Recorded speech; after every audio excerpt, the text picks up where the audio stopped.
শুধু টাকা রোজগারের ফিকির। দেশে থাইকা পারো, নলে বিদেশ গিয়া পারো, কোনো না কোনোভাবে পয়সা রোজগার করো। টাকা রোজগার করলে মা বাপ খুশি, টাকা রোজগার না করলে না অখুশি, খালাস। এরপরে ইমান আছে কিনা, ইসলাম আছে কিনা, নামাজ আছে কিনা, কোরআন আছে কিনা, আল্লাহ চিনি কিনা, হালাল হারাম কিনা, জায়েজ না জায়েজ না, এত কিছু আমার দরকার। ফুতের জিগায়ও না যে ফুত কামাই যে করতেছ কি হালাল কামাই করো না হারাম, না এত কিছুর দরকার কি। টাকা দিতেছে, খাইতেছে, ঘুমাইতেছে, বিল্ডিং করতে আসে, জমি কিনতে আসে, আপেল মালটা খাইতেছে। এক ছেলে আমারে নিজে বলছে, আমি সবার ব্যাপারে বলি না, এক ছেলে আমারে নিজে বলছে, হুজুর আমি একটা দেশের নাম বলছে, যেই দেশে আমার কর্মটা ছিল, চলে আসছে ওই দেশ থেকে। আমার বলছে, হুজুর আমার কর্মটা হলো এই, মদের বার, মদের হোটেলে নারী পুরুষ উলঙ্গ জিনা ব্যভিচার করে, আমার দায়িত্ব শুধু পাশে দাঁড়িয়ে মদের বোতল নিয়ে দাঁড়ায় থাকা, যতবার তারা চায় অতবার তাদেরকে মদ গ্লাসে ঢেলে দেওয়া, তাদের হাতে তুলে দেওয়া। এর বিনিময়ে আমার মাসে বেতন 2 লাখ টাকা। মুসলমান, মুসলমান, মুসলমানের সন্তান, বাংলাদেশের সন্তান। তো এই টাকা যখন বাবা খাচ্ছেন, বিল্ডিং করতেছে, কোনো টেনশন নাই। আমি আবারও বলছি, আমি সবার জন্য বলি না, ওই বলছে দেখে অট্টা কইছি, কথা বুঝছেন না, আমি তো নাম ঠিকানা বলি না। হে আত্মীয়তার আইয়ুহাল কাতি', আত্মীয়তার সম্পর্ক ছিন্নকারী ব্যক্তি, আসো। এই জন্য ভাইয়ের সাথে যুদ্ধ করছো, বোনের সম্পদ নষ্ট করছো, চাচারে সম্পত্তি দাও নাই, এই জন্য, এই দুনিয়ার জন্য নেও, এখন না, এখন যা লাগে নেও। এইভাবে প্রত্যেক নাফরমান পাপীকে, হে হারামখোর সুদ করে দিগা, এখানে টাকা যা লাগে নে, নে বাটপার, এখান থেকে টাকা নে, কি পরিমাণ টাকা দরকার ছিল তোর, নে। এইভাবে রাসূলুল্লাহ সাল্লাল্লাহু আলাইহি সাল্লাম বলেন, দুনিয়ার এই সম্পদগুলো কথা বলবে আর ডাকবে, ডাকলে মানুষ, আচ্ছা এটা তখন কেরম লিখবো, কথা বোঝেন নাই, এডিজন কথা বলবে, ডাকাডাকি করবে, মানুষ কি বলবে? লোকেরা তো সবাই দাঁড়াইছে, মানুষও তো দাঁড়াইছে, তারারই তো ডাকতেছে, তো তারা কি বলবে? ওয়াকালাল ইনসানু মা লাহা, আল্লাহ নিজেই বলতেছে, লোকেরা তখন মানুষগুলো বলবে মা লাহা, এটা কি হলো, আরে এটা কি কারবার, এগুলো কথা বলে কেমনে, এগুলো কি কয়, এরা আমার চিনলো কেমনে, আমি যে সিটার, আমি বাটফারে চিন্তা লাগলো, ইন্নালিল্লাহ, একের পুরা ধরা অনবিচার আচার কিছুই শুরু হয়েছে না, এখনই বেজ্জুতি, বাকিটা তো অবস্থা খারাপ। মানে অর্থাৎ মানুষগুলো অবাক হয়ে বলবে মা লাহা, কি হলো জমিনে, কি হলো এগুলোর, এরা এমন করছে কেন, এরা কথা বলছে কেন? আল্লাহ বলেন ইয়াউমাইদিন তুহাদ্দিসু আখবারাহা, আল্লাহ তাআলা বলেন বান্দা হে কি দেখছো হবে, এই মাত্র দেখলা স্বর্ণ রূপ্য টাকা পয়সা কথা বলে, এখনে না দেখবা আসল খেলাটা। ইয়াউমাইদিন তুহাদ্দিসু আখবারাহা, আল্লাহ বলেন এখন দেখবা সরাসরি এই হাসরের মাঠে তোমার সামনে, তোমার পায়ের নিচের জমিন, তোমার পুরা জিন্দেগির কথা, তোমার যত তথ্য, ভালো কিংবা মন্দ, নেক কিংবা গুনাহ, তোমার সমস্ত কিছু রাতের কিংবা দিনের, একাকী কিংবা প্রকাশ্যের, গোপন কিংবা আড়ালের, আল্লাহর কসম জমিন সবটা এখন তোমার সামনে বলে দিবে। ইয়াউমাইদিন তুহাদ্দিসু আখবারাহা, রব্বুল আলামিন বলেন জমিন সবটা কথা বলে দিবে, ভালোটাও মন্দটাও, আলোটাও অন্ধকারেটাও, একাকীও অন্ধকারেও, প্রকাশ্যেও সবার মাঝেও, সব বলে দিবে। রাতের চুরি বলে দিবে, রাতের তাহাজ্জুদটাও বলে দিবে, মদের আড্ডার কথাও বলে দিবে, জুয়ার আড্ডার কথাও বলে দিবে। সারা রাত যুবক উলঙ্গ ছবি দেখেছ, আল্লাহর কসম সেটাও বলবে, যে যুবক মালিকের সেজদা দিয়েছে সেটাও বলবে, তাহাজ্জুদও শোনাবে, আবার সবার সাথে যে জামাতে নামাজ পড়েছে এটাও বলবে। সব কিছু বলে দিবে। আল্লাহ বলেন, যদি মানুষ ভাবতে চাও জমিন কিভাবে কথা বলে, স্বর্ণরৌপ্য কিভাবে কথা বলে, আল্লাহ বলেন বিআন্না রাব্বাকা আওহা লাহা, আল্লাহ তাআলা আদেশ করেছেন বলেই কথা বলে। আল্লাহ বললে, হুকুম করিলে আল্লাহর গোটা কায়নাত, গোটা সৃষ্টি জগৎটাই কথা বলে। ও শাহিদা আলাইহিম সামউহুম ওয়া আবসারুহুম ওয়া জুলুদুহুম বিমা কানু ইয়ামালুন।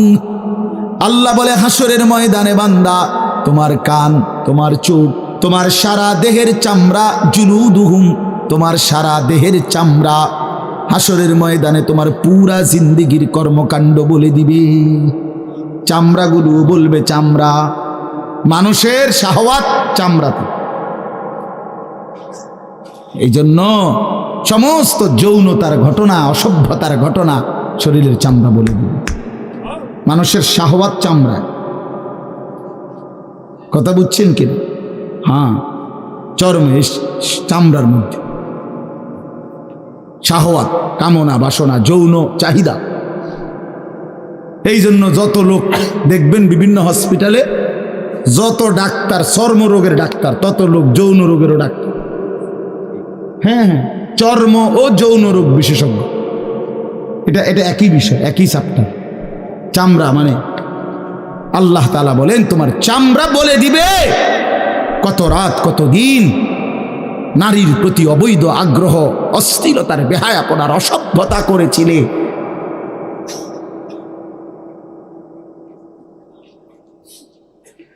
হায় হায়।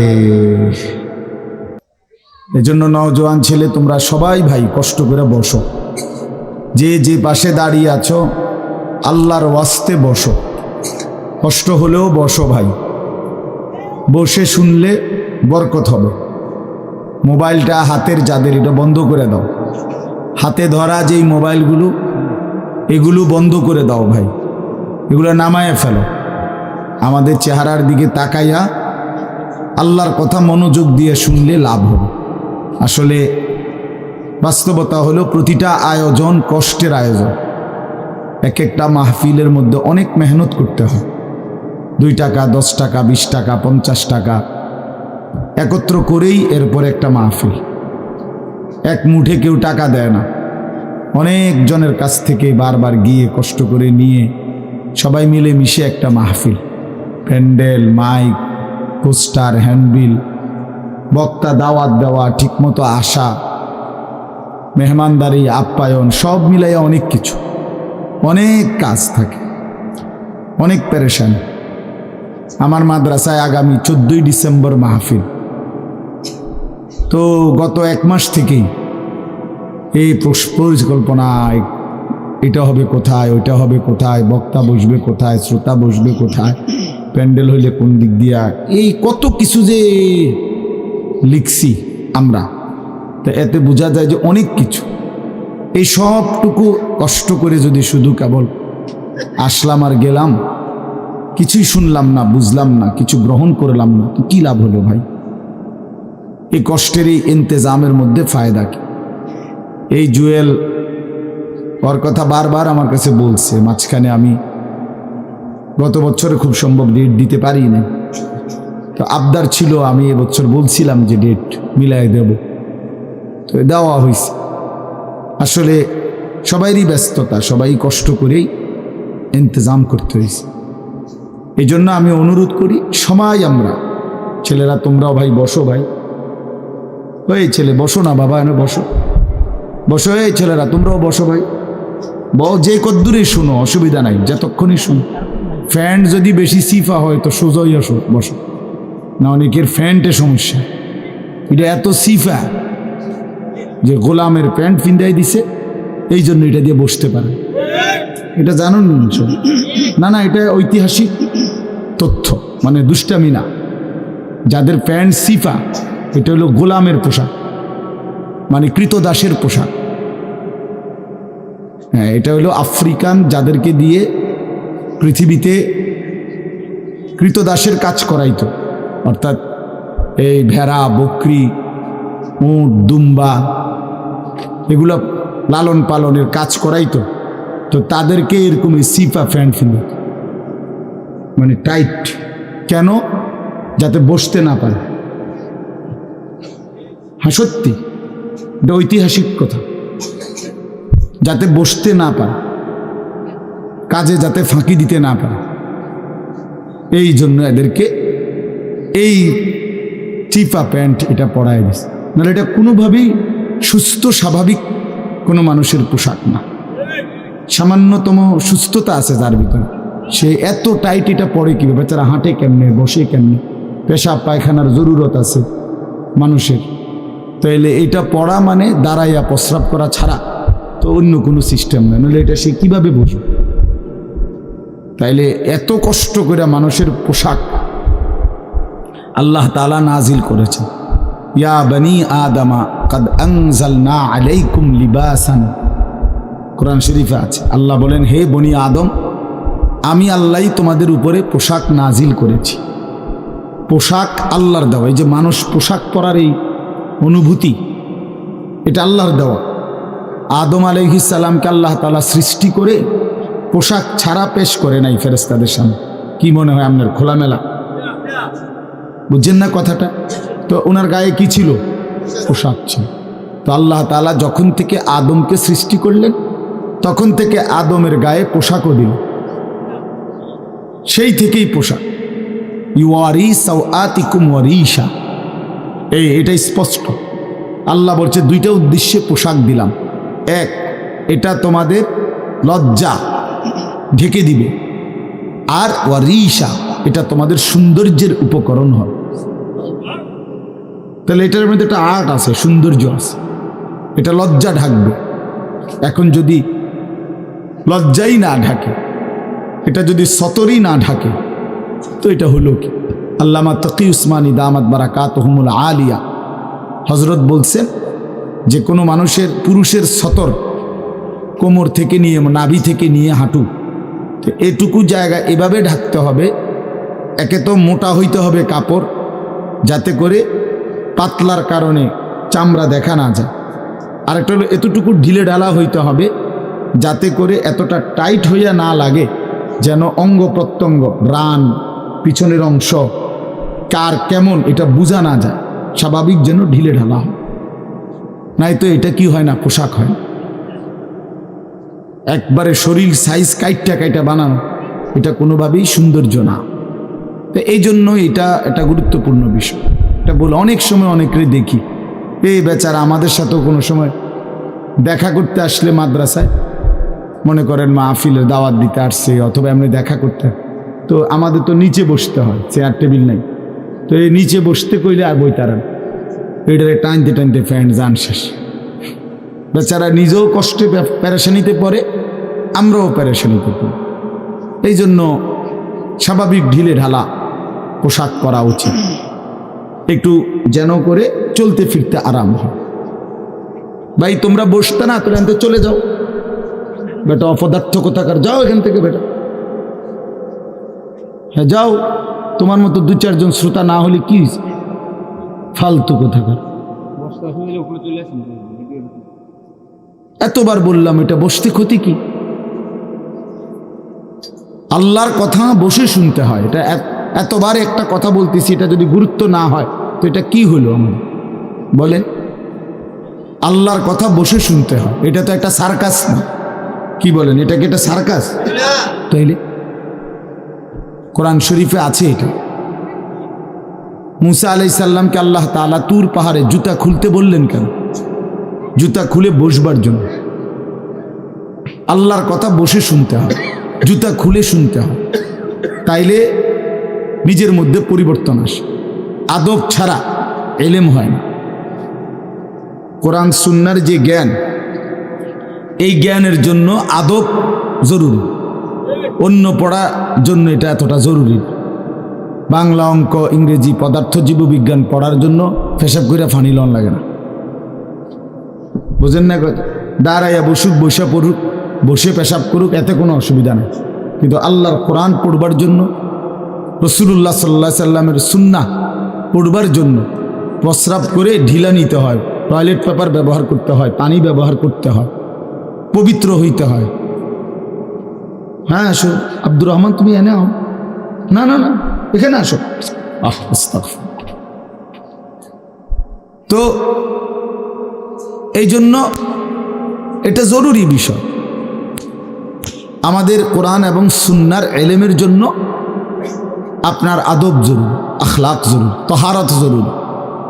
এই যে এখন এখানে একটা, এটা আপনাদের এটা শুধু একটা মহরানা, বরং এখানেও তো কোরআন সুন্নার এলম বলার জন্যই ওলামায়ে কেরাম আপনাদেরকে বসাইছে, ঠিক না?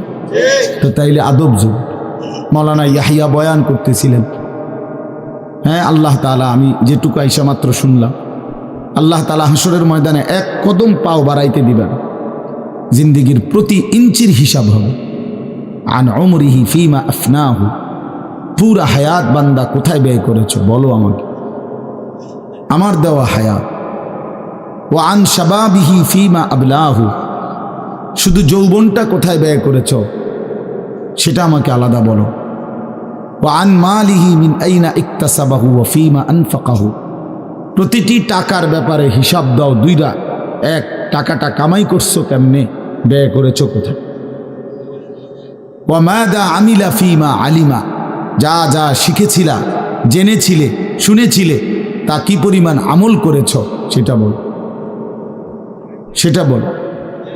এই জন্য এই বিষয়গুলো জরুরি। বাপ রাসূলুল্লাহ সাল্লাল্লাহু আলাইহি সাল্লাম বলেন, এগুলো উত্তর না দিয়ে কোনো মানব সন্তান হাসরের ময়দানে এক কদম সামনে যাইতে পারবে না, এক কদম সামনে যাইতে।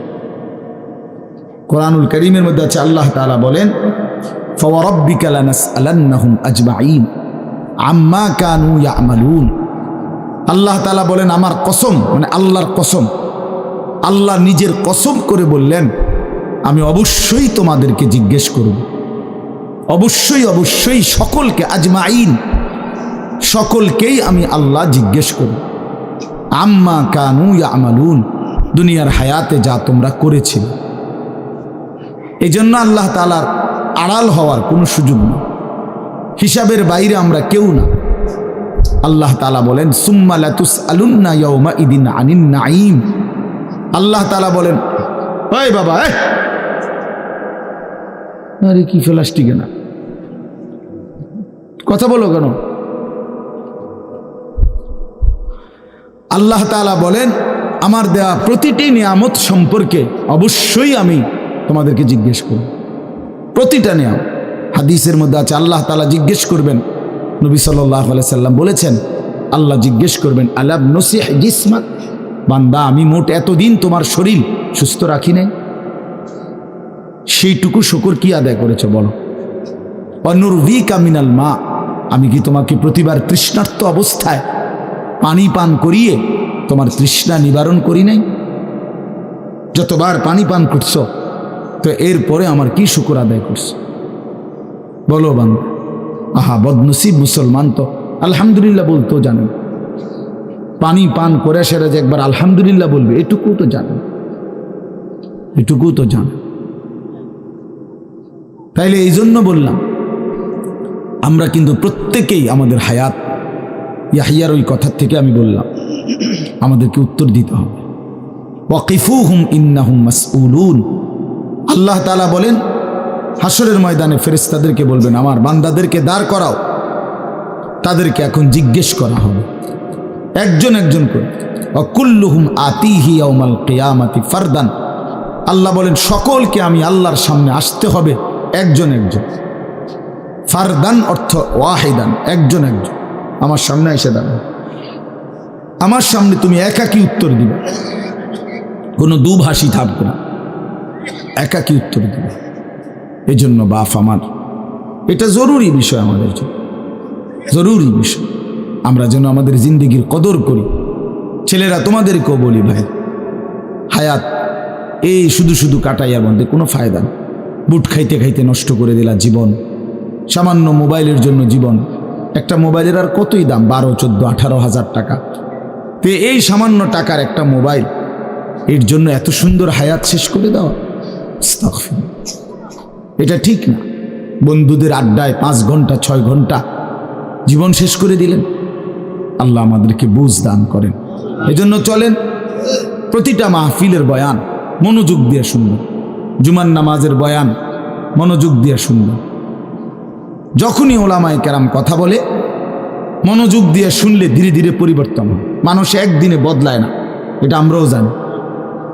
একদিনে কোনো জুনায়েদ বাগদাদি হয়ে যাবেন, একদিনে কোনো আব্দুল কাদের জিলানি হয়ে যাবেন। ওনারা নিজেরাও একদিনে হয় নাই, কামনে হইবেন কেন? বুঝেন নাই? জুনায়েদ বাগদাদি এত বড় আল্লাহর ওলি হয়েছে একদিনে, তো বাইজিদ বুস্তামি এত বড় আল্লাহর ওলি হয়েছে একদিনে, তো আমনে হবেন কেন? কাজে এইটা কোনো কথা না। কিন্তু শুনতে থাকলে, গুরুত্ব দিলে, আন্তরিকতা দিয়ে শুনলে একদিন আল্লাহ তাআলা বদলে দেয়, পরিবর্তন নসিব হয়।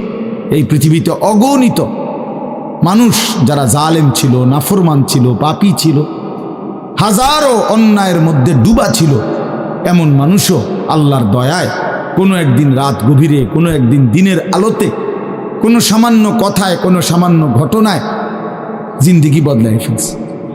পিছনের জীবন থেকে তাওবা করে নতুন জীবন গ্রহণ করছে, আল্লাহ পাককে রাজি খুশি করে জামানার আউলিয়া হয়ে গেছে। এরকম বহু ঘটনা আছে, বহু ঘটনা। এই জন্য আমরা ইনশাআল্লাহ মনোযোগ দিয়ে আল্লাহর কথা, আমার বয়ান না শুধু সমস্ত আলেমদের বয়ান মনোযোগ দিয়ে শুনবেন। বলেন ইনশাআল্লাহ। কোরআন সুন্নাহর কথা মনোযোগ দিয়েই শুনবেন, দেখবেন বরকত হবে। যদি আমার এই কথা একজনে বুঝেন, আমি মনে করি এতটুকুই আমার লাভ। দুইজন বুঝলে দুইজনই লাভ। আল্লাহ আমাদেরকে তৌফিক দান করেন। চলেন, কোরআনুল কারীমের এই সূরাটি 99 নম্বর সূরা। 114টি সূরা কোরআন শরীফে, তন্মধ্যে এটা হলো 99 নাম্বার, 30 নম্বর পারা। পুরা কোরআনুল কারীমের মধ্যে মোট 30 পারা। এই মোট 30 পারার মধ্যে এটা হলো 30 নম্বর পারার সূরা, 99 সূরা নম্বর। সূরাটির নাম হচ্ছে জিলজাল, সূরায়ে জিলজাল। জিলজাল শব্দের অর্থ বা জালজালা, জিলজাল একই শব্দ, দুই রকম ব্যবহার। অর্থ হলো ভূমিকম্প। জিলজাল শব্দের অর্থ কি বলেন? ভূমিকম্প। ভূমিকম্প, এই যে জমিন কাঁপে, ভূমিকম্প হয়, এই সূরার অর্থ হলো এইটা। এই ভূমিকম্প বলতে, জিলজাল বলতে আল্লাহ তাআলা কিয়ামতের ভূমিকম্প বুঝাইছে। পৃথিবীতে এমনিতে প্রতিনিয়ত মাঝে মধ্যে বিভিন্ন এলাকা ভেদে, অঞ্চল ভেদে ভূমিকম্প হয়। হ্যাঁ, আধা মিনিট, 30 সেকেন্ড, 40 সেকেন্ড, 50 সেকেন্ড, কিংবা তার চাইতে সামান্য কম বেশি এরকম সময় ভূমিকম্প হয়। এতেই বহু ক্ষয়ক্ষতি হয়। যখনই যেখানে কোথাও ভূমিকম্প হয়, তো সেখানে অনেক ক্ষয়ক্ষতি হয়, ঘর বাড়ি বিভিন্ন কিছুর অনেক ক্ষতিগ্রস্ত হয়। কিন্তু আল্লাহ তাআলা বলেন একটি চূড়ান্ত ভূমিকম্প আছে, যেই ভূমিকম্পটা যখন হবে তখন একসাথে আল্লাহর সৃষ্টি পুরাটা জমিন একসাথে ভূমিকম্প, এবং সেটা কতক্ষণ থাকবে সেটা আল্লাহই জানে, সেটা আল্লাহই জানে। এরকম ভূমিকম্প হবে, আর সেই ভূমিকম্পটা হলো কিয়ামতের ভূমিকম্প। অর্থাৎ এই পৃথিবী ধ্বংস করার জন্য আল্লাহ তাআলা তার গোটা সৃষ্টি জগৎকে মৌত দিবেন। মৃত্যু দুই রকমের, একটা হলো ব্যক্তিগত পৃথক একক মৃত্যু, আর একটা হলো গোটা আলমের মৃত্যু। সবার যখন পৃথক মৃত্যু হয় তো এটারে বলে মৌত, আর গোটা পৃথিবীর যখন আল্লাহর সৃষ্টি সবটার যখন একসাথে মৃত্যু হবে সেটারে কয় কিয়ামত। সেটাই কিয়ামত, ওইটাও একটা মৃত্যু। আসমানের মৌত হবে, জমিনের মৌত হবে, সূর্য চন্দ্র গ্রহ নক্ষত্রের মৃত্যু হবে, অর্থাৎ সব কিছু শেষ হবে। তো এই যে কিয়ামত, এটা আমাদের ঈমানের অংশ, এটা হবেই হবে, এটা হবেই হবে। আখিরাত, কিয়ামত, এই পৃথিবী একদিন ধ্বংস হবে, শেষ হবে, এটা কোরআনুল কারীমের অসংখ্য আয়াতে আল্লাহ তাআলা বলছেন, বারবার বলছেন, বারবার, যে বান্দা যত সুন্দরী তোমার কাছে লাগে দুনিয়া, যত আকর্ষণীয় মনে হয় না কেন দুনিয়া, একে তো তুমিও থাকবে না, একে তো দুনিয়া নিজেই থাকবে। দুটোটা মনে রাখবে, না তুমি থাকবে স্থায়ী, না দুনিয়া থাকবে স্থায়ী, কোনোটাই না। তুমিও মৃত্যুবরণ করবা, একদিন দুনিয়ারও মৃত্যু হয়ে যাবে, দুনিয়ারও মৃত্যু হয়ে যাবে। প্রতিটা মানুষকে মরতে হবে, এটা আমরা সবাই জানি। কুল্লু নাফসিন যায়িকাতুল মাউত, সমস্ত আত্মা, সমস্ত প্রাণ, আল্লাহ তাআলা বলেন মৃত্যুর স্বাদ গ্রহণ করুন, মৃত্যুর স্বাদ গ্রহণ। কুল ইন্নাল মাউতাল্লাযী তাফিররুনা মিনহু ফাইন্নাহু মুলাকীকুম, আল্লাহ তাআলা বলেন হে নবী আপনি বলে দেন, ও দুনিয়াবাসী, মৃত্যু থেকে তোমরা যেখানেই পলায়ন করো না কেন, মৃত্যু তোমাদের সাথে সেখানে গিয়েই নিজেই মোলাকাত করুন, সাক্ষাৎ করুন। তুমি ডাকতে হবে না, মৃত্যু নিজেই আসো, মৃত্যু নিজেই আসো। আইনামা তাকুনু ইউদরিকুমুল মাউতু ওয়ালাউ কুনতুম ফি বুরুজিন মুশাইয়াদা, আল্লাহ বলে তুমি যদি এমন একটা বিল্ডিং বানাও, ঘর বানাও, যে ঘরটা অনেক উঁচা, যে ঘরটার উপর দিয়া কেউ ভিতরে ঢুকতে পারবে না, যে ঘরটার মধ্যে একটা ছিদ্র নাই, একদম আটকানো, তো এরকম একটা ছিদ্রবিহীন সুউচ্চ ঘরও যদি তুমি বানিয়ে তার ভেতরেও তুমি আশ্রয় নাও, তো ইউদরিকুমুল মাউতু, মৃত্যু তোমার সেখানেই পৌঁছবে, তোমার সেখানেই পৌঁছবে। প্রিয় ভাই আমার, বন্ধু আমার, নওজোয়ান সাথীরা আমার, মৃত্যু এক অনিবার্য বাস্তবতা, চিরন্তন বাস্তবতা, এটা গ্রহণ করতেই হবে। হাসলেও মরতে হবে, কাঁদলেও মরতে হবে, সুখেও মরতে হবে, দুঃখেও মরতে হবে। রাজপ্রাসাদ আর অট্টালিকার মানুষটাও মরে যাবে, জীর্ণ কুটিরে যে লোক থাকে, হ্যাঁ, সেই লোকটাকেও মরতে হবে। জীবনে কোনোদিন দুঃখ দেখে নাই যে, সেও মরে যাবে। জীবনে কোনোদিন সুখ দেখে নাই যে, সেও মরে যাবে, সব মরে যাবে। এটাই সত্য, এটাই বাস্তবতা। অতএব মৃত্যু এক অনিবার্য বাস্তবতা, এটা গ্রহণ করতেই হবে। এটা যদি আমরা মনে রাখি, তো আমাদের জীবন অনেক সুন্দর হইত, অনেক সুন্দর হইত। রাসূলুল্লাহ সাল্লাল্লাহু আলাইহি ওয়াসাল্লাম বলছেন, আকসিরু যিকরা হাদিমিল লাযযাত ইয়ানি আল মাউত। আল্লাহর নবী বলেন, আমার উম্মত তোমরা বেশি বেশি ওই জিনিসটা স্মরণ করো, যে জিনিস তোমাদের সমস্ত স্বাদ, আনন্দ, আহ্লাদ চিরতরে মিটাই দিবে, তোমারে চিরস্তব্ধ করে দিবে। জলজ্জান্ত মানুষটা আমাদের সামনে হাঁটতো, চলতো, উঠতো, বসতো, ঘুরতো, ফিরতো, হ্যাঁ, সেই মানুষটা মনে করেন আমার চোখের সামনে নাই, তার লাশ আমার সামনে, আহা সেই লোকটা স্তব্ধ। পৃথিবীর কত মানুষ কত আওয়াজ করতেছে, কত শোরগোল করতেছে, কিন্তু এই লোকটা হাতও নাড়ে না, পাও নাড়ে না, চোখও মেলে না, আর কিছুই করে না। এ কি আশ্চর্য বিষয়! চোখের সামনের এই মানুষটা নাই, কি হলো তার? কে তারে থামাই দিল? কে তারে স্তব্ধ করে দিল? এ তো আমার মতো ঘুরতো, ফিরতো, হাঁটতো। আহ, আমার আব্বারে আমি কত দেখছি, একদিন আমার আব্বা চলে গেলেন। আমার দাদারে আমি কত দেখছি, আমার দাদা একদিন চলে গেলেন।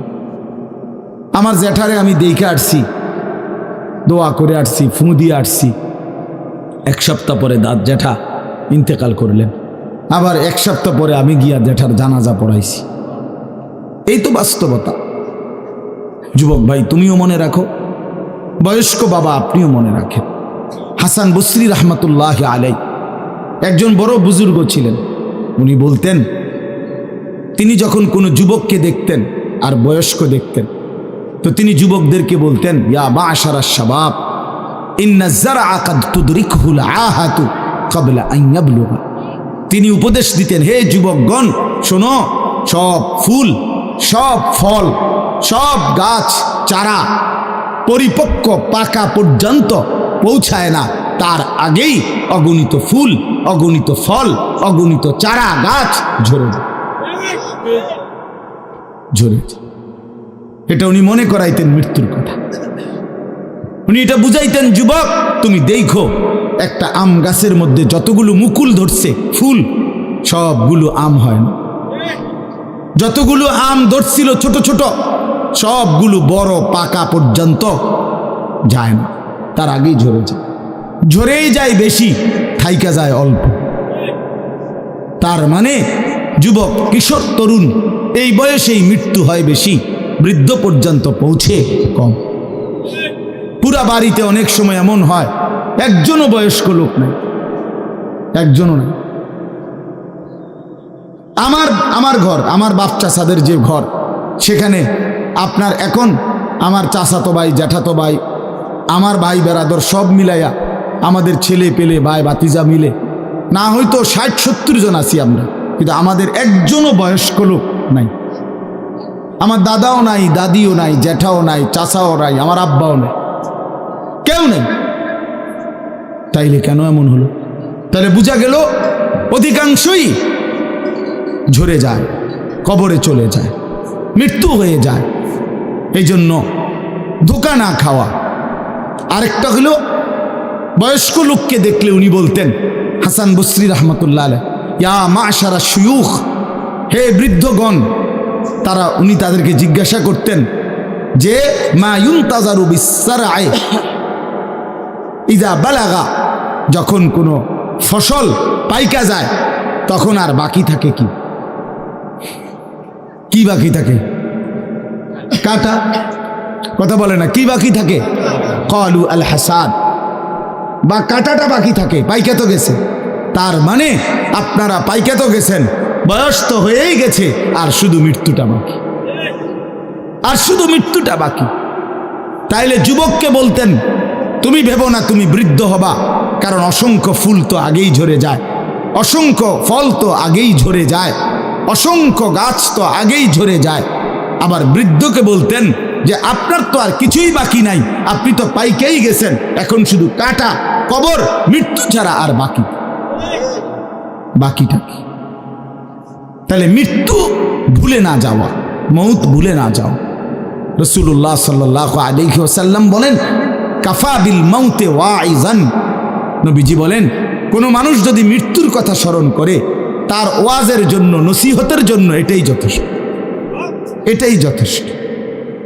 আমরা কিতাবে পড়ছি হযরত ওমর রাদিয়াল্লাহু তাআলা আনহু, এত বড় সাহাবী, উনি বলতেন কুল্লা ইয়াউমিন ইউকালু মাতা ফুলান মাতা ফুলান ওয়ালা বুদ্দা মিন ইয়াউমিন ইউকালু মাতা ওমর। তিনি বলতেন, হায় শোনো, প্রতিদিন ঘোষণা হয় আজ অমুকের মৃত্যু হলো, অমুকের মৃত্যু হলো, অমুকের মৃত্যু হলো, অচিরেই একদিন ঘোষণা হবে আজ ওমরের মৃত্যু হলো, আজ ওমরের মৃত্যু হলো। উনি বলেন এই ঘোষণা শুনবে খুব দ্রুত একদিন। এই জন্য বাপ, এই আমাদের ব্যক্তিগতভাবে প্রতিনিয়ত মৃত্যু হচ্ছে, ঠিক এভাবে আমরা তো মরছি, একদিন এই গোটা আলমের মৃত্যু হবে, এই গোটা সৃষ্টিটাই আল্লাহ তাআলা গুটায় ফেলবে। আচ্ছা, কি আশ্চর্য কথা, এটা কি অবাক করা। এক মিনিট যদি কেউ বিবেক দিয়া ভাবে, যারে বলে কি হুজুর, বলেন কি, এত বড় আসমান ভেঙে যাবে, এই সূর্য খসে পড়বে, চাঁদ খসে পড়বে। আল্লাহ তাআলা বলছে ইযা সামাউন ফাতারাত, আসমান ভেঙে যাবে, ওয়া ইদাল কাওয়াকিবুন তাসারাত, তারকারাজি খসে খসে পড়বে, ইযা শামসু কুব্বিরাত ওয়া ইদাল কাওয়াকিবুন তাসারাত।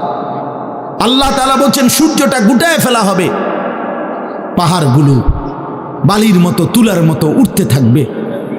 ইদা রাজ্জাতিল আরদু রাজ্জা, এই জমিনের মাটিগুলো রেজা রেজা, পাউডার পাউডার হয়ে যাবে।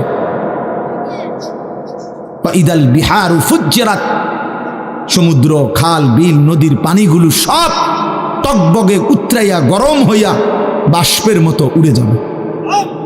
না কোথাও পানি থাকবে, না কোথাও গাছ থাকবে, না আসমান থাকবে, না জমিন থাকবে, কিছুই না। আচ্ছা, এটা কেমন কথা, এটা কেমন আশ্চর্য বিষয়। এই গোটা আলমের মৃত্যু হবে। আল্লাহ তাআলা কোরআনুল কারীমে বিশ্বাস করেন, অসংখ্যবার এই কথা এটা বলছে, এটা হবেই হবে। ইদা ওয়াকাতিল ওয়াকিআ, আল্লাহ বলেন এই ঘটনাটা ঘটবে। লাইসা লি ওয়াকাতিহা কাযিবা, এই ঘটনা মিথ্যা মনে করার মতো কেহ নাই। যেদিন ঘটে যাবে তখন আর কারো কোনো মিথ্যাবাদী আর থাকবে না, অর্থাৎ কেউ আর অস্বীকার করার সুযোগ হবে না। চোখের সামনে দিন, চোখের সামনে দিন। কোরআন শরীফে একটা সূরা আছে, সূরায়ে হজ। ওই যে আমরা হজ করি না, এই হজ সূরাটার নাম। এই সূরার শুরুতে আল্লাহ তাআলা এই পৃথিবী ধ্বংসের, কিয়ামতের একটা সাংঘাতিক বর্ণনা দিয়েছেন। ওইখানে আছে, আল্লাহ বলেন ইয়া আইয়ুহান নাসু তাকু রাব্বাকুম, হে মানুষ তোমরা আল্লাহকে ভয় করো। আর শুনো ইন্না জালজালাতাস সাআতি শাইউন আযীম, নিশ্চয়ই কিয়ামতের ভূমিকম্প, জালজালা, এই যে বললাম জিলজাল এবং জালজালা অর্থ ভূমিকম্প। আল্লাহ বলেন কিয়ামতের ভূমিকম্প, ইসরাফিল যখন ফু দিবে, আমার এই পৃথিবী যখন ভাঙতে শুরু করবে, এই সৃষ্টি জগৎ পুরাটা যখন আমি আল্লাহ গুটায় ফেলবো, ওয়াসসামাওয়াতু মাতবিয়াতুম বিয়ামিনি, আল্লাহ বলেন 7 আসমান আমি আল্লাহ তাআলার হাতের মধ্যে গুটায় ফেলবো, গুটায় ফেলবো। তুমি জানো না আমার ক্ষমতা। কুল্লু মান আলাইহা ফান ওয়া ইয়াবকা ওয়াজহু রাব্বিক, সব শেষ করে দেব আমি, শুধু আমি আল্লাহই থাকবো, শুধু আমি আল্লাহই থাকবো। তো আল্লাহ তাআলা বলেন এই ইসরাফিল ফু দিলেই, শুরু করলেই জমিনে ভূমিকম্প শুরু হবে। ইন্না জালজালাতাস সাআতি শাইউন আযীম, আল্লাহ বলেন নিশ্চয়ই এই কিয়ামতের ভূমিকম্প এটা শাইউন আযীম, বড়ই ভয়ানক, বড়ই মারাত্মক। কারণ দুনিয়ার ভূমিকম্প 1 নাম্বার হলো বর্তমানের ভূমিকম্প কখনো 30 সেকেন্ড, কখনো 40 সেকেন্ড, কখনো 47 সেকেন্ড, 50 সেকেন্ড, এই সেকেন্ড মিনিট, 47 মিনিট নিয়ে ভূমিকম্প হয়। কথা কর না কেন? 30 মিনিট ভূমিকম্প হয়।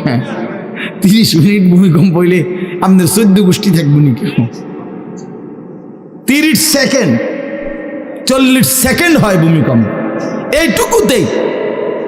এইটুকুতে একে তো সময় সামান্য, দ্বিতীয়ত হলো একসাথে গোটা পৃথিবীতে হয় না, এদিকে হলে ওইদিকে হয় না এরকম। কিন্তু আল্লাহ তাআলা বলেন ইসরাফিল ফু দিলে যে ভূমিকম্পটা হবে, সেই ভূমিকম্পটা গোটা পৃথিবী একসাথে নাড়ায় দিবে, একসাথে মিলিয়ে। 47 সেকেন্ড না, কতক্ষণ সেটা আল্লাহই জানে।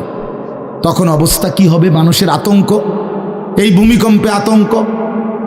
হ্যাঁ, আমি একবার চাঁদপুর মাহফিলে ছিলাম, রাত্রে ঘুমাইছি মসজিদের রুমে, ইমাম সাহেবের রুমে, এই সময় ভূমিকম্প আইছে, দরজা খুলে দিছি দৌড়, মসজিদের মাঠে আইছি দাঁড়াইয়া, চাই যে পুরা গ্রামের মানুষ সব আইসা পড়ছে, হই হুল্লোড় চিৎকার, হায় হায়। অথচ সবাই চিৎকার দিতে দিতেই ভূমিকম্প শেষ। ভূমিকম্প হয়েছেই তো অল্প একটু, কিন্তু এটুকুর আতঙ্কেই যা হুজুর পাবলিক বরাবর, কিসের হুজুর আর কিসের পাবলিক, বক্তা শ্রোতা সমান। এই এখন মনে করেন ভূমিকম্প হইলে আমরা সব দিব দৌড়, আমি এখানে বুজুর্গি দেখাই বইতাম। হ্যাঁ, আমি একটা বড় হুজুর, বড় প্রধান বক্তা, আমি লড়লে কি মানুষে কি করব, আপনি কি করবেন আমার সময় কো, আমার জান নিয়ে টানাটানি।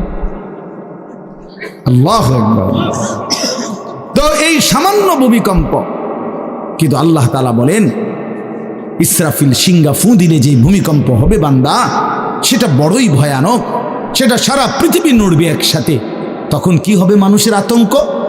ইয়াউমা তারাউনাহা তাযহালু কুল্লু মুরদিআতিন আম্মা আরদাআত। এই 1 নম্বরে আল্লাহ বলেন যে মা তার বাচ্চাটাকে দুধ পান করাইতেছিল, এই কোলের বাচ্চা, দুধের বাচ্চা, আপন মা তার দুধের বাচ্চা ভুলে যাবে, ফেলে দিবে, ছুঁড়ে মারবে, আর মা পাগলের মতো দৌড়ানো শুরু। কোরআন শরীফের আয়াত। ওয়াতাদাউ কুল্লু যাতি হামলিন হামলাহা। এবং আল্লাহ তাআলা বলেন যে মায়ের পেটের বাচ্চা 10 মাস পূর্ণ হয়ে গেছে, আগামী 2 ঘন্টা 5 ঘন্টা পরে বাচ্চাটা এমনিতেই প্রসব হইতো, আল্লাহ তাআলা বলেন ইসরাফিলের ফু দিলে জমিন যখন কাঁপতে শুরু করবে, তো এই গর্ভধারিণী মা, গর্ভবতী নারী পাগলের মতো এভাবে ছুটবে, দৌড়বে, নিজের গর্ভের বাচ্চা নিজেই পড়ে যাবে। ও তারান নাসা সুকারা, আল্লাহ বলেন মাতালের মতো সমস্ত মানুষগুলো ছুটতে থাকবে। ফাইদা বারিকাল বাসার ওয়া খাসাফাল কামার ওয়া জুমিআ আশ-শামসু ওয়াল কামার। আল্লাহ তাআলা বলে চন্দ্র সূর্য আলোহীন হয়ে যাবে, সূর্য চন্দ্র এক হয়ে যাবে। ওয়া জুমিআ আশ-শামসু ওয়াল কামার ইয়াকুলুল ইনসানু ইয়াওমাইদিন আইনাল মাফার। লোকেরা দৌড়বে আর ছুটবে, মানুষ একে অপরকে জিজ্ঞেস করবে ভাইয়া পালাবো কোথায়, দাঁড়াবো কোথায়? কোথাও তো স্থির কোনো জায়গা নাই, কোথায় দাঁড়াবো? আল্লাহ তাআলা বলেন কাল্লা লা ওয়াজার, না বান্দা, সেদিন আর কোথাও জায়গা মিলবে না। ইলা রব্বিকা ইয়াউমা ইদিনিল মুস্তাকার, আজকে শুধুই কেবল তোমার আল্লাহর কাছেই আশ্রয় ঠিকানা। এভাবে বহু আয়াত কোরআনুল কারীমের মধ্যে আল্লাহ তাআলা বর্ণনা করছেন। আমার ভাই, তো এই ইসরাফিলের ফু দিলে গোটা আলমের মৃত্যু হবে, ভূমিকম্প শুরু হবে। তো এই ভূমিকম্প কেন হবে? এই কাঁপতে কাঁপতে সমস্ত কিছু ভাঙ্গা একসাথে এই সব কিছু আল্লাহর সৃষ্টি সমস্ত কিছুই জমিনের তলদেশে চলে যাবে। জমিন তখন খালি ফাঁকা, জমিনে তখন কিচ্ছু নাই, কিচ্ছু নেই, একটা সুতা মাটির উপরে থাকবে। এই প্রথমবার ইসরাফিল ফু দিলে সমস্ত কায়নাত, ইনসান, জিন, আল্লাহর সমস্ত সৃষ্টি মাখলুকাত সব জমিনের তলদেশে চলে যায়। মানুষ ও জিন ও অর্থ সম্পদ, স্বর্ণ রৌপ্য, মণি মুক্তা, হীরা জহরত সব সব সব একটা কাগজের অস্তিত্ব, সব কিছু, গোটা জমিন ফাঁকা। এভাবে কতদিন আল্লাহ জানে, কতদিন আল্লাহ জানে।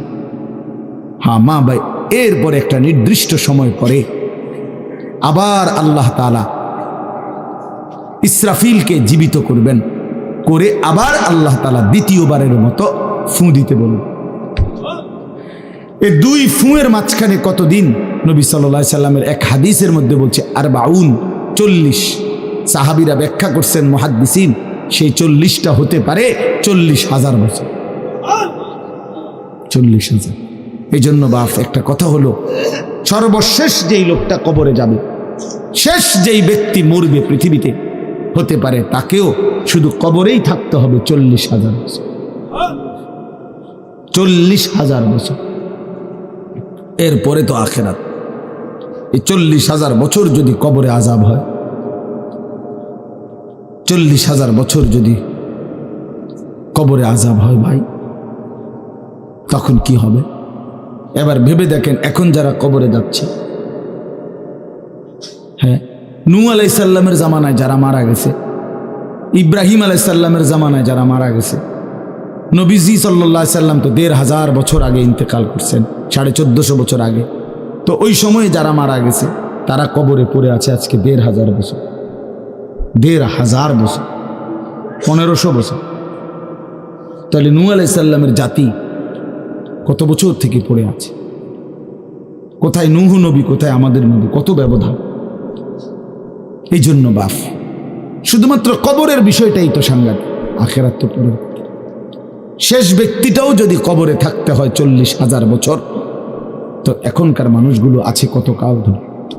তো এই যার কবরে আযাব হচ্ছে, আহা বাপ, সে কি পরিমাণ কষ্ট পাচ্ছে ভাইবা। দেখে কবরবাসীদের রুহের মাগফিরাত।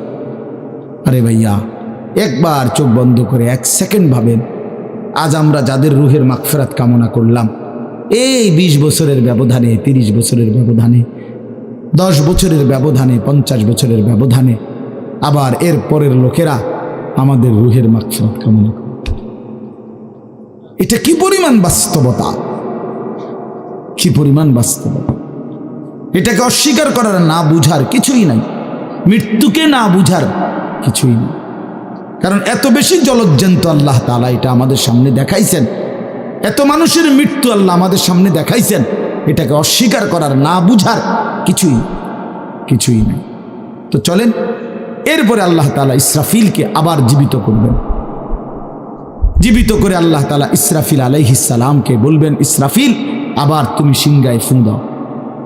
এইবার যখন সিংগায় ফু দিবে, তখন ইসরাফিল আলাইহিস সালামের এই দ্বিতীয় ফুতে আবার ভূমিকম্প শুরু।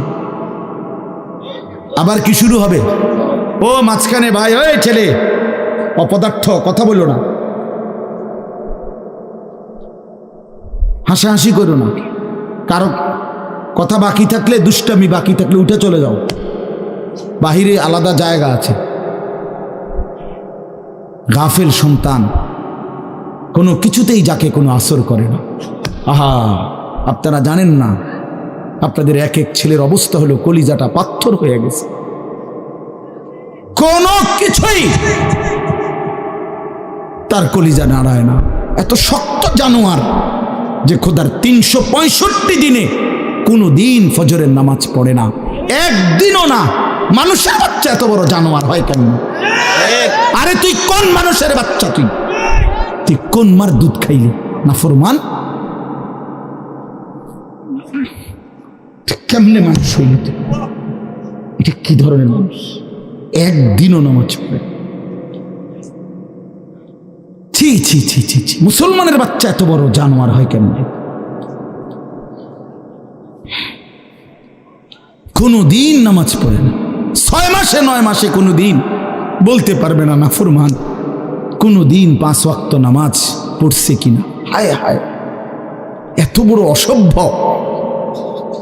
মায়ের সন্তান হয় কেমনে? বাবার সন্তান হয় কেমনে? চিন্তা কর। কোনো কিছুই ছেলে পেলেদের হালাত হলে এই পরিমাণ লাগাম ছাড়া কিসের মা কিসের বাবা, কে তার মা কে তার বাপ, কে কি তার ধর্ম, তার আল্লাহ কে, তার রসুল কে, তারে বানাইছে কে, আসছে কোত্থেকে, কেন আসছে, কি করতেছে, কি করছে, কিচ্ছুর খবর, কিচ্ছুর খবর। আসে, হাঁটে, বুট খায়, বন খায়, মোবাইল টিপে, খারাইয়া মতে, বইয়া মতে, বন্ধু বান্ধবদের সাথে আড্ডা দেয়, মেয়ের পিছনে ঘুরে, অসভ্য অশ্লীল কথাবার্তা বলে। এটা কি একটা জিন্দিগি হলো? মিয়া ভেবে দেখেন। ওফ, কোন সুস্থ স্বাভাবিক মানুষ এমন হয়? বলো ভাইয়া, বলো। রাগ করো না বাপ, কে তোমা করে মনে করাই দিবে? কেউ মনে করায় না। হা, বাবা মারও ফিকির শেষ, শুধু টাকা রোজগারের ফিকির। দেশে থাইকা পারো, নলে বিদেশ গিয়া পারো, কোনো না কোনো ভাবে পয়সা রোজগার করো। টাকা রোজগার করলে মা বাপ খুশি, টাকা রোজগার না করলে না অখুশি। খালাস। এরপরে ইমান আছে কিনা, ইসলাম আছে কিনা, নামাজ আছে কিনা, কোরআন আছে কিনা, আল্লাহ চিনে কিনা, হালাল হারাম কিনা, জায়েজ না জায়েজ না, এত কিছু আমার দরকার। ফুতের জিগায়ও না যে ফুত কামাই যে করতেছ, কি হালাল কামাই করো না হারাম, না এত কিছুর দরকার কি?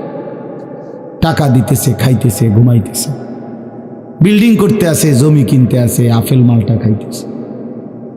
এক ছেলে আমারে নিজে বলছে, আমি সবার ব্যাপারে বলি না, এক ছেলে আমারে নিজে বলছে, হুজুর আমি একটা দেশের নাম বলছে, যেই দেশে আমার কর্মটা ছিল, চলে আসছে ওই দেশ থেকে।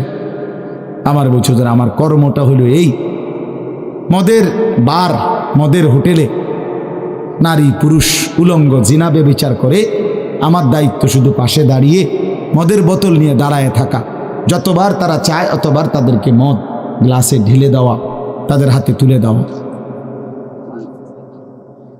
এর বিনিময়ে আমার মাসে বেতন 2 লাখ টাকা। মুসলমান, মুসলমান, মুসলমানের সন্তান, বাংলাদেশের সন্তান। তো এই টাকা যখন বাবা খাচ্ছেন, বিল্ডিং করতেছে, কোনো টেনশন নাই। আমি আবারও বলছি, আমি সবার জন্য বলি না, ওই বলছে দেখে অট্টা কইছি, কথা বুঝছেন না? আমি তো নাম ঠিকানা বলি না। এই জন্য আমার বাপ, ডাক দিয়েন না, ডাক দিয়েন না, একজনও ডাক দিয়েন না, অসভ্যরে ডাক দিয়েন না। হ্যাঁ হ্যাঁ, ডাক দিবেন কেন? হাইওয়ানকে ডাক দিবেন কেন? শুনেন, আপনারাই শুনেন, এত এত মানুষ শুনতে হবে না, কোনো অসুবিধা নেই, কোনো অসুবিধা নেই। আমি তো এটাই বুঝাইতে চাইতেছি, প্রত্যেকটা মানুষ আজকে মুসলমান। আমরা ঘর দেখায়, ফার্নিচার দেখায়, বিল্ডিং দেখায়, শুধু দোয়া করেন, ঘরটা করছি, শুধু দোয়া করে। কিতা দোয়া করতে হবে না, কিতা দোয়া করতে, বিল্ডিং এর দোয়া কিতা? আবার ইট বালুর লেগে দোয়া করে লাভ কি বেড়া? হুজুর মোটরসাইকেল কিনছি, শুধু দোয়া করে দেন, কিতা দোয়া করতো? কি মোটরসাইকেলের দোয়া কিতা? আবার আজীব লাগে না? বাস্তব এগুলো ছাদ ডালাই দিই, মাঝ দোয়া করে দেন, ছাদ ডালাই দোয়া। হ্যাঁ ওটা সার ডালাই করে, ওটার ফুতে মোবাইলে অশ্লীল উলঙ্গ ছবি দেয়। ওটার সন্তান উনি দাঁড়াইয়া রয়েছে মিস্ত্রির সামনে, ওনার গাম বাইয়া বাইয়া পড়তেছে সার ডালাইয়ের দিন, আর অসভ্য জানোয়ার সন্তান বন্ধুদের সাথে উলঙ্গ ছবি দেখতেছে। ওই জানোয়ারের জন্য উনি সার ডালাই দিচ্ছে, ওই হাইওয়ানের জন্য উনি ঘর করে দিয়ে দেখতেছে। উনি কবরে জায়গা ঘর করে দিয়ে গেছে, এর জন্য ঘর করলেন? ছি ছি ছি ছি ছি। আমার দেওয়া ঘরে আমার কষ্টের কমাইয়ে এখানে বসে বসে রঙিন ছবি দেখবে, উলঙ্গ দৃশ্য দেখবে ঘরে শুয়া শুয়া সারা রাত। এর জন্যই আমার জীবনের এই অর্জন, এই ছিল আমার উপার্জনের উদ্দেশ্য। আহ, কতবার বললে বুঝবেন? কেমনে বললে বুঝবেন? কারে বললে বুঝবেন? আল্লাহ মাফ করে দেন। চলেন বাপ, তো বলতেছিলাম আল্লাহ তাআলা ইসরাফিল আলাইহিস সালামকে বলবেন আবার ফু দাও। তো তিনি দ্বিতীয়বারের মতো ফু দিলে জমিন আবার ভূমিকম্প শুরু হবে। এই ভূমিকম্পে জমিন কাঁপতে কাঁপতে এইবার জমিনের তলদেশে ওই প্রথমবার ফু দেওয়াতে ভূমিকম্প কাঁপতে কাঁপতে সব উপরে যা ছিল সব নিচে চলে গেছে। মনে আছে নি? এটা কইছি। তাহলে উপরটা কি? ফাঁকা। এইবার নিচে যা ছিল সব উপরে চলে আসবে। এই আসলেই এটা হাসরের মাঠ। সমস্ত নিচের জিনিস যা কিছু, একেবারে মানুষ, গরু, ছাগল, হাঁস, মুরগা, জিন, ইনসান, গদ, দুয়ার, বাজার, ব্যবসা, দোকান, টাকা, হীরা, জহরত, মণি, মুক্তা, টাকা পয়সা, অর্থবিত্ত, সব সোজা কথা জমিনের তলদেশের সব কিছু জমিনের উপরে উঠে আসবে। এই উঠে আসলেই এইটা হাসরের মাঠ। এইটা, এই হাসরের মাঠ কোনটা জানেন? এই যেখানে বসে আছেন এখন, এটাই হাসরের মাঠ। এই জমিনের উপরেই হাসরের মাঠ। বাকি শুধু আল্লাহ কোরআন বলছে ইদাল আরদু মুদ্দাত, আমি আল্লাহ জমিনটাকে টেনে আরো লম্বা করে দেব, আরো আরো বড় করে দেবো আর কি, প্রশস্ত করে দেবো। কারণ ওই যে পিসের মানুষ খারাপ লাগবে না? মানুষ তো দাঁড়াই বসেই আদম আলাইহিস সালাম থেকে নিয়া, মানুষ বেশি না? মানুষ, গরু, ছাগল, হাঁস, মুরগা, জিন, ভূত সব খারাপ না? সব দাঁড়াবে তো। এই জন্য আল্লাহ তাআলা বলেন জমিন আমি প্রশস্ত টেনে দিব, লম্বা করে দিব, এতটুকু। বাকি এটাই হাসরের মাঠ, এটাই হাসরের মাঠ। এই কথাটাই এখানে আল্লাহ তাআলা উল্লেখ করছেন। ইদা জুলজিলাতিল আরদু জিলজালাহা, যখন দ্বিতীয়বারের মতো ইসরাফিলের ফু দিলে জমিনের ভূমিকম্প শুরু হবে। ওয়া আখরাজাতিল আরদু আসকালাহা, আল্লাহ তাআলা বলেন তখন জমিন তার তলদেশে যা ছিল সমস্ত জমিনের তলদেশে, এগুলো এতদিন জমিনের বোঝা ছিল, বোঝা মানে মাটির নিচে, এগুলো সে মনে যেন ফোজা কান্দে লইছে। এবার ওয়া আখরাজাতিল আরদু আসকালাহা, জমিন তার বোঝা মানে জমিনের তলদেশে যা ছিল সে এবার তা জমিনের উপরে উঠায় না, উপরে উঠায়। এরপরে আশ্চর্য কথা শুনেন, এরপরের কথাটার জন্য রাসূলুল্লাহ সাল্লাল্লাহু আলাইহি সাল্লাম হাদিসে বলছেন, এই ভাই শুনেন, ছেলেরা তোমরাও শোনো। নবী সাল্লাল্লাহু আলাইহি সাল্লাম বলেন এই জমিনের তলদেশ থেকে যখন সবকিছু উপরে উঠে আসবে তখন অর্থ সম্পদ, হীরা জহরত, মণি মুক্তা, স্বর্ণ রৌপ্য এগুলো স্তূপ আকারে উঠে আসবে জমিনের উপরে, মানে হাসরের মাঠে। তো নবীজি একেবারে স্পষ্ট হাদিস, নবীজি সাল্লাল্লাহু আলাইহি সাল্লাম বলেন তখন এই স্বর্ণ রৌপ্য, টাকা পয়সা, হীরা জহরত এগুলো, এই অর্থ সম্পদগুলো আল্লাহর কুদরতে কথা বলবে। স্বর্ণের টুকরা কথা বলবে, কথা বলবে, রৌপ্যের টুকরা কথা বলবে, এগুলো কথা বলবে। কথা কি বলবে? এগুলো তখন ওই নাফরমান মানুষগুলোকে ডাক দিবে, ডাক দিবে, আইয়ুহাস সারিক, হে চোর, এদিকে এই সম্পদের জন্য চুরি করেছিলে, আজ যা দরকার নেও। আইয়ুহাল কাতি, হে ডাকাত, এদিকে এদিকে আসো, এই সম্পদের জন্য ডাকাতি করছিল, আজ নেও। হে আত্মীয়তার, আইয়ুহাল কাতি, আত্মীয়তার সম্পর্ক ছিন্নকারী ব্যক্তি আসো, এই জন্য ভাইয়ের সাথে যুদ্ধ করছো, বোনের সম্পদ নষ্ট করছো, চাচারে সম্পত্তি দাও নাই, এই জন্য, এই দুনিয়ার জন্য নাও, এখন না, এখন যা লাগে নাও। এইভাবে প্রত্যেক নাফরমান পাপীকে, হে হারামখোর সুদ করে দিগা, এখানে টাকা যা লাগে নে, নে বাটপার, এখান থেকে টাকা নে, কি পরিমাণ টাকা দরকার ছিল তোর, নে। এইভাবে রাসূলুল্লাহ সাল্লাল্লাহু আলাইহি সাল্লাম বলেন, দুনিয়ার এই সম্পদগুলো কথা বলবে আর ডাকবে, ডাকলে মানুষ, আচ্ছা এটা তখন কেরম লিখবো, কথা বোঝেন নাই, এডিজন কথা বলবে, ডাকাডাকি করবে, মানুষ কি বলবে? লোকেরা তো সবাই দাঁড়াইছে, মানুষও তো দাঁড়াইছে, তারারই তো ডাকতেছে, তো তারা কি বলবে? ওয়াকালাল ইনসানু মা লাহা, আল্লাহ নিজেই বলতেছে, লোকেরা তখন মানুষগুলো বলবে মা লাহা, এটা কি হলো, আরে এটা কি কারবার, এগুলো কথা বলে কেমনে, এগুলো কি কয়, এরা আমারে চিনলো কেমনে, আমি যে সিটার, আমি বাটফারে চিন্না লাগলো, ইন্নারিল্লাহ, একেবারে পুরা ধরা, অনবিচার আচার কিছুই শুরু হয়েছে না, এখনই বেজ্জুতি, বাকিটা তো অবস্থা খারাপ। মানে অর্থাৎ মানুষগুলো অবাক হয়ে বলবে মা লাহা, কি হলো জমিনে, কি হলো এগুলোর, এরা এমন করছে কেন, এরা কথা বলছে কেন? আল্লাহ বলেন ইয়াউমাইদিন তুহাদ্দিসু আখবারাহা, আল্লাহ তাআলা বলেন বান্দা হে কি দেখছো হবে, এই মাত্র দেখলা স্বর্ণ রূপ্য টাকা পয়সা কথা বলে, এখনো না দেখবা আসল খেলাটা। ইয়াউমাইদিন তুহাদ্দিসু আখবারাহা, আল্লাহ বলেন এখন দেখবা সরাসরি এই হাসরের মাঠে তোমার সামনে, তোমার পায়ের নিচের জমিন, তোমার পুরা জিন্দেগির কথা, তোমার যত তথ্য, ভালো কিংবা মন্দ, নেক কিংবা গুনাহ, তোমার সমস্ত কিছু রাতের কিংবা দিনের, একাকী কিংবা প্রকাশ্যের, গোপন কিংবা আড়ালের, আল্লাহর কসম জমিন সবটা এখন তোমার সামনে বলে দিবে।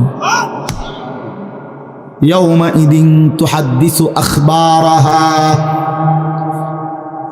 রব্বুল আলামিন বলেন জমিন সবটা কথা বলে দিবে, ভালোটাও মন্দটাও, আলোটাও অন্ধকারটাও, একাকীও অন্ধকারেও, প্রকাশ্যেও সবার মাঝেও, সব বলে দিবে। রাতের চুরি বলে দিবে, রাতের তাহাজ্জুদটাও বলে দিবে, মদের আড্ডার কথাও বলে দিবে, জুয়ার আড্ডার কথাও বলে দিবে। সারা রাত যুবক উলঙ্গ ছবি দেখেছ, আল্লাহর কসম সেটাও বলবে, যে যুবক মালিকের সেজদা দিয়েছে সেটাও বলবে, তাহাজ্জুদ শোনাবে, আবার সবার সাথে যে জামাতে নামাজ পড়েছে এটাও বলবে, সব কিছু বলে দিবে। আল্লাহ বলেন যদি মানুষ ভাবতে চাও জমিন কিভাবে কথা বলে, স্বর্ণরৌপ্য কিভাবে কথা বলে, আল্লাহ বলেন বিআন্না রাব্বাকা আওহা লাহা, আল্লাহ তাআলা আদেশ করেছেন বলেই কথা বলে। আল্লাহ বললে, হুকুম করিলে, আল্লাহর গোটা কায়নাত, গোটা সৃষ্টি জগৎটাই কথা বলে।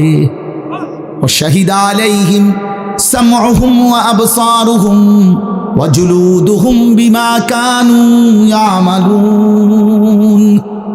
আল্লাহ বলে হাসরের ময়দানে বান্দা, তোমার কান, তোমার চোখ, তোমার সারা দেহের চামড়া, জুলুদুহুম, তোমার সারা দেহের চামড়া, হাসরের ময়দানে তোমার পুরা জিন্দেগির কর্মকাণ্ড বলে দিবে। চামড়াগুলো বলবে, চামড়া, মানুষের শাহওয়াত চামড়াতে। এই জন্য সমস্ত যৌনতার ঘটনা, অসভ্যতার ঘটনা শরীরের চামড়া বলে দিবে। মানুষের শাহওয়াত চামড়া, কথা বুঝছেন কিনা? হ্যাঁ, চর্মে, চামড়ার মধ্যে শাহওয়াত, কামনা, বাসনা, যৌন চাহিদা।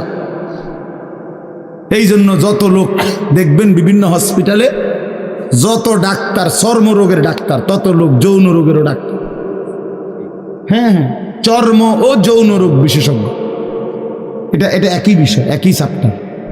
চামড়া মানে আল্লাহ তাআলা বলেন তোমার চামড়া বলে দিবে কত রাত, কত দিন নারীর প্রতি অবৈধ আগ্রহ, অস্থিরতার, বেহায়াপনার, অসভ্যতা করেছিলে।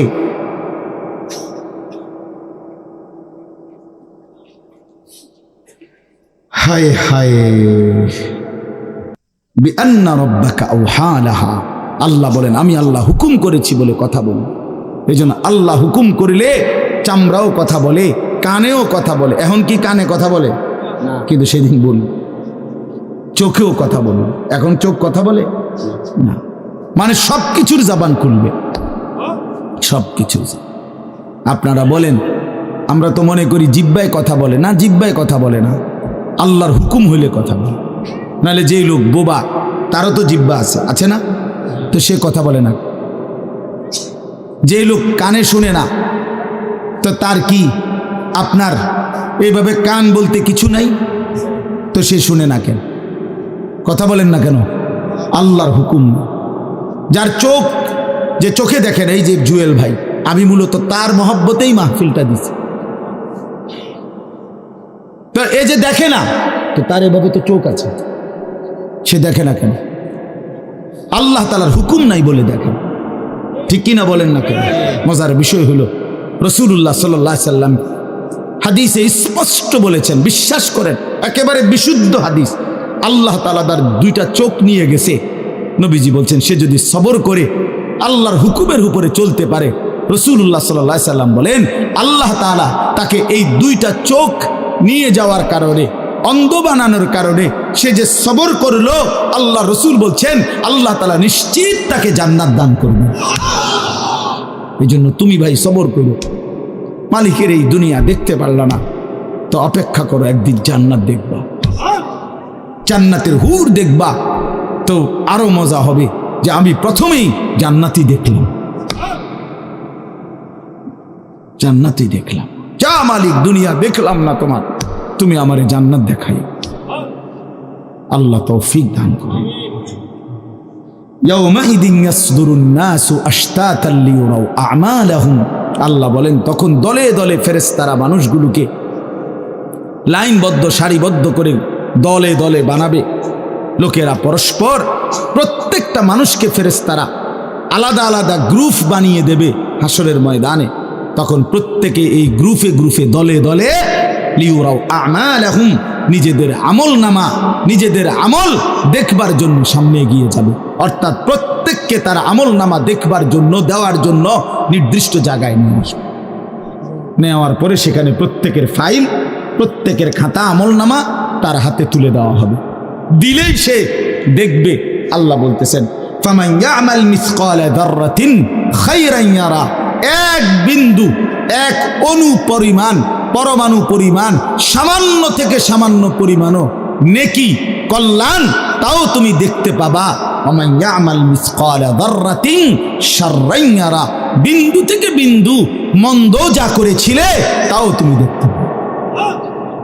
এক জাররা, মূলত জাররা বলে তাফসীরের মধ্যে লিখছে লা ওয়াজনা লাহু লা জিনাতা লাহা, যেটার কোনো ওজন হয় না, এত সামান্য, এত সামান্য, ওজন নাই, মানে 100 গ্রামও না, 10 গ্রামও না, 1 গ্রামও না, আধা গ্রামও না, এত সামান্য, এটা কোনো ওজন নাই, ওজন নাই, ওজন আসে না আর কি, ওজনে হয় না, এরে বলে জাররা।